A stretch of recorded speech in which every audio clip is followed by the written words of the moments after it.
लेकिन तुम हो गया भार।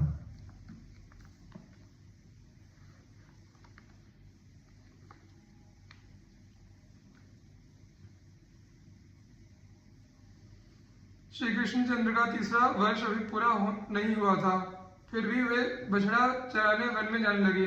वन में वत्सासुर, बकासुर आदि को मारा। जब इन घटनाओं का विवरण जननी सुनती थी तो पुत्र के अनिष्ट की आशंका से उनके प्राण छटपट करने लगते। 5वें वर्ष की शुक्लाष्टमी से श्री कृष्णचंद्र का गोचारण आरंभ हुआ तथा इसी वर्ष भीष्म के समय उनकी कालिया दमन लीला हुई। कालिया के बंधन में पुत्र को बंधा देखकर यशोदा की जो दशा हुई थी उसे चित्रित करने की क्षमता किसी में नहीं। 6ठे वर्ष में जैसे जैसे विविध मनोहारिणी गोष्ठ क्रीड़ा श्री कृष्णचंद्र ने की उसे सुन सुन यशोदा को इतना सुख हुआ था, इसे भी वर्णन करने की शक्ति किसी में नहीं। 7वें वर्ष धेनुक वध की घटना हुई। 8वें वर्ष गोवर्धन धारण की लीला हुई। 9वें वर्ष में सुदर्शन का उद्धार हुआ। 10वें वर्ष अनेकों आनंदमयी बाल पीड़ाएं हुई। 11वें वर्ष अरिष्टावध हुआ। 12वें वर्ष के गौण फाल्गुन मास की द्वादशी को केशी दैत्य का उद्धार हुआ। इन अवसरों पर यशोदा के हृदय में हर्ष अथवा दुख की जो धाराएं फूट निकलती थी उनमें यशोदा स्वयं तो डूबी ही जाती, सारे व्रज को भी निमग्न कर देती थी। इस प्रकार 11 वर्ष 6 महीने यशोदा रानी के भवन को श्री कृष्णचंद्र आलोकित करते रहे, किंतु अब यह आलोक मधुपुरी जाने वाला था। श्री कृष्णचंद्र को मधुपुरी ले जाने के लिए अक्रूर आ ही गए। वही फाल्गुन द्वादशी की संध्या थी। अक्रूर ने आकर यशोदा के हृदय पर मानो अति क्रूर व्रज गिरा दिया। सारी रात ब्रजेश्वर ब्रजरानी यशोदा को समझाते रहे, पर यशोदा किसी प्रकार भी सहमत नहीं हो रही थी। किसी हालत में पुत्र को कंस की रंगशाला देख आने की अनुमति नहीं देती थी। आखिर योग माया ने माया का विस्तार किया। यशोदा भ्रांत हो गई। अनुमति तो उन्होंने फिर भी नहीं दी, पर अब तक जो विरोध कर रही थी वह न करके आंसू ढालने लगी। विदा होते समय यशोदा रानी की जो करुण दशा थी उसे देखकर कौन नहीं रो पड़ा। यात्रा मंगल संपदम न कुरुते व्यग्रा तदा तोचिताम वात्सल्यो पैकंच नोपनयते पाथेय मुत भ्रांतदधि धूलि जालमसो विलोचन जले जम्बालयन्ती परम गोविंदम परिलभ्य नंद गृहिणी नीरंध्र माक्रंदति। व्यग्र हुई यशोदा यात्रा के समय करने योग्य मंगल कार्य भी नहीं कर रही है। इतनी भ्रांतित हो गई है कि अपने वात्सल्य के उपयुक्त पुत्र को कोई पाथेय राह खर्च तक नहीं दे रही है, देना भूल गई है। श्री कृष्णचंद्र को जैसे आकर निरंतर हो रही है। उनके अश्रु प्रवाह से भूमि पंकिल हो रही है। रथ श्री कृष्णचंद्र को लेकर चल पड़ा। रथ चक्रों पहियों के चिन्ह भूमि पर अंकित होने लगे।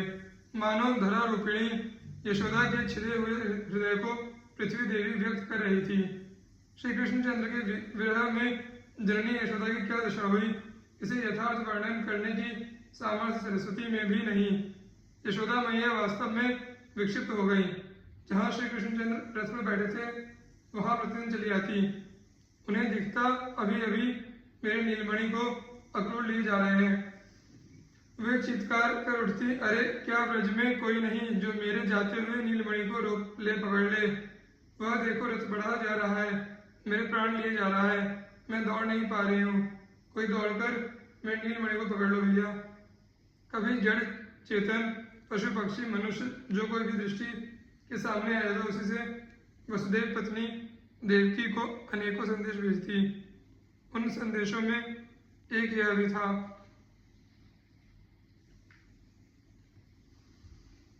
संदेशो देवकी सो कहियो, हो तो धाय तुम्हारे सुत की, मया करत नित रहियो।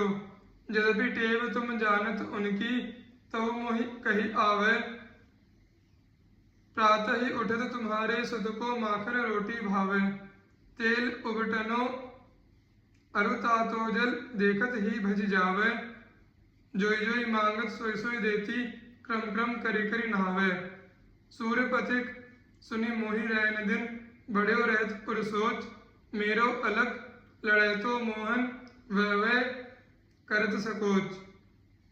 किसी पथिक ने यशोदा का यह संदेश श्री कृष्ण चंद्र से जाकर कह भी दिया। सांत्वना देने के लिए श्री कृष्ण चंद्र ने उद्धव को भेजा। उद्धव आय पर जननी के आंसू पोंछ नहीं सके। यशोदा रानी का हृदय तो तब शीतल हुआ जब वे कुरुक्षेत्र में श्री कृष्ण चंद्र से मिली। राम श्याम को हृदय से लगाकर गोद में बैठाकर उन्होंने नव जीवन पाया। कुरुक्षेत्र से जब यशोदा रानी लौटी तो उन्हें ऐसा लग रहा था कि जैसे उनकी नीलमणि उनके साथ ही वृंदावन लौट आए। यशोदा का उजड़ा हुआ संसार फिर से बस गया। श्री कृष्णचंद्र अपनी लीला समेटने वाले थे, इसीलिए अपनी जननी यशोदा को भी पहले से भेज दिया। जब वृषभानु नंदिनी गोलोक विहारिणी श्री राधा किशोरी को विदा करने लगे तो गोलोक के उसी दिव्याति दिव्य विमान पर जननी को भी बिठाया तथा राधा किशोरी के साथ ही यशोदा अंतर्धान हो गई, गोलोक में पधार गई। जगत जननी श्री राधा का गोलोक में आविर्भाव कल्प का आरंभ है। आदि पुरुष श्री कृष्णचंद्र गोलोक के सुरम्य रास मंडल में विराजित हैं। गोलोक विहारी का अनंत ऐश्वर्य झांक रहा है, झांक कर देख रहा है आज अभिनय आरंभ होने का समय हुआ या नहीं। अभिनय के दर्शक चतुर्भुज श्री नारायण, पंचवक्र महेश्वर, चतुर्मुख ब्रह्मा, सर्वसाक्षी धर्म, वागधिष्ठात्री सरस्वती, ऐश्वर्य की अधिदेवी महालक्ष्मी, जगत जननी दुर्गा, जप मालिनी सावित्री, ये सभी तो रंगमंच पर आ गए हैं। लीला सूत्रधार श्री गोविंद भी उपस्थित हैं, पर सूत्रधार के प्राण सूत्र जिनके हाथ हैं वे अभी नहीं आई हैं। देव वृंद आश्चर्य विस्फारित नेत्रों से मंच रास मंडल की ओर देखने लगते हैं, किंतु विलंब नहीं। देव ने देखा गोलोक विहारी श्री गोविंद श्री कृष्णचंद्र के वाम पार्श्व में एक कंपन सा हुआ। नहीं नहीं, ओह, एक कन्या का आविर्भाव हुआ है। अतीत वर्तमान भविष्य का समस्त सौंदर्य पुंजीभूत होकर सामने आ गया है। आयु 16 वर्ष की है। सुकोमलतम अंग यौवन भार से दबे जा रहे हैं। बंधु जीव पुष्प जैसे अरुण अधर हैं। उज्ज्वल दशनों की शोभा के आगे मुक्ता पंक्ति की अमित शोभा तुच्छ हेय बन जा रही है। शरतकालीन कोटि राका चंद्रों का सौंदर्य मुख पर नाच रहा है। ओह, उस सुंदर सीमंत मांग की शोभा वर्णन करने की सामर्थ्य किसमें है। चारु पंकज लोचनों का सौंदर्य कौन बताए। सुठाम नासा, सुंदर चंदन चित्रित गंड युगल, इनकी तुलना किससे करें। कर्ण युगल रत्न भूषित हैं। मणिमाला, हीरक, कंठहार, रत्न केयूर, रत्न कंकण, इनसे श्री अंगों पर एक किरण जाल फैला है। भाल पर सिंदूर बिंदु कितना मनोहर है। मालती माला विभूषित सुसंस्कृत केशपाश, उनमें सुगंधित कबरी भार की सुषमा कैसी निराली है। स्थल पद्मों की शोभा तो सिमटकर इन युगल चरण तलों में आ गई है।